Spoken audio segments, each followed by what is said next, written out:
I've been known to be an overachiever. So no one was surprised when I had a midlife crisis at 27. You see, life was going all wrong. I'd just broken up with my boyfriend. I'd been fired from my job, and I barely had 2 nickels to rub together. I needed paradise. I needed someplace I could go where there weren't any problems and I could just figure out what was next. So I took the last money that I had and I bought a ticket to Hawaii. I was going to camp on the beach for 8 weeks. No, I didn't say 8 days. I said 8 weeks. I already told you I'm an overachiever. So I got there to find that beach camping isn't all that it's cracked up to be. Between the sand that liked to fill up my tent and the bees and gecko lizards that sent me running from the shower with soap in my eyes, paradise was kicking my butt.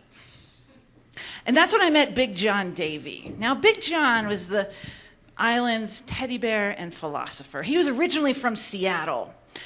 In his younger days, he was a surfer and a firefighter, but he'd taken the island lifestyle a bit too much to heart. So now at 400 pounds, well, his surfboard sank, so he just took to sitting on the beach a lot. And you could find him there every day after his orange juice deliveries to the resorts. Now, when he heard about my trouble, he offered to loan me his van.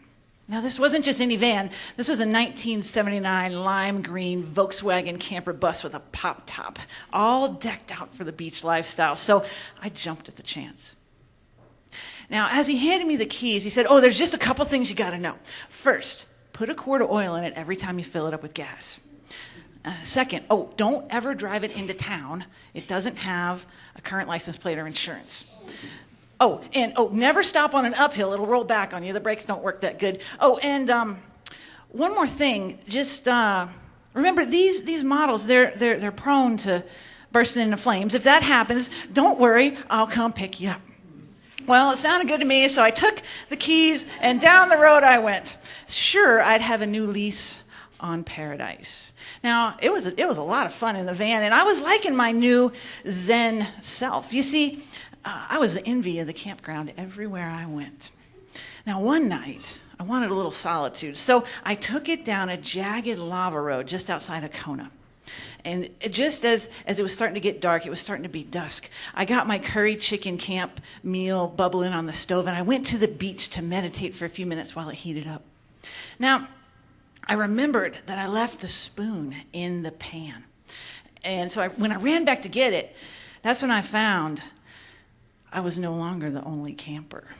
My van was filled with cats. And feral cats. They look like domesticated kitties, but they're not. They're mean, they're diseased, and they don't want anything to do with people. And I'm talking 50 of them. Now, I've never been scared of cats before, but as I looked into this storm of hissing and glowing eyes, I wanted to scream, but nothing would come out of my mouth. I wanted to run, but my legs wouldn't move, and my fear turned to anger when I saw those damn cats were eating my dinner. Now,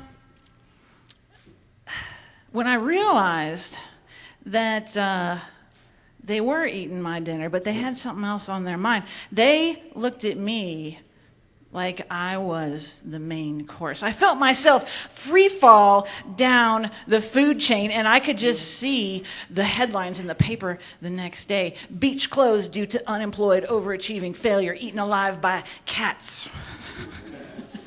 I had to think fast. I had to reclaim my van and save my life. So I channeled my inner Braveheart and I charged right into the center of that storm. I kicked, I swatted, I yelled to get them out of the van, but it was to no use.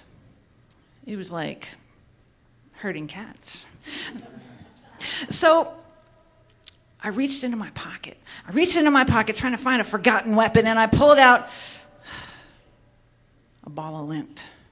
I threw it down, and just as I did, an ocean breeze picked it up and sent it tumbling down the beach in the dusk light. I watched as the cats became transfixed, and they thought it was a mouse. And in one flash, they jumped out of the van, and all of them ran after it. It was my God-given exit. So I jumped in the driver's seat, and I got up that lava road with my life.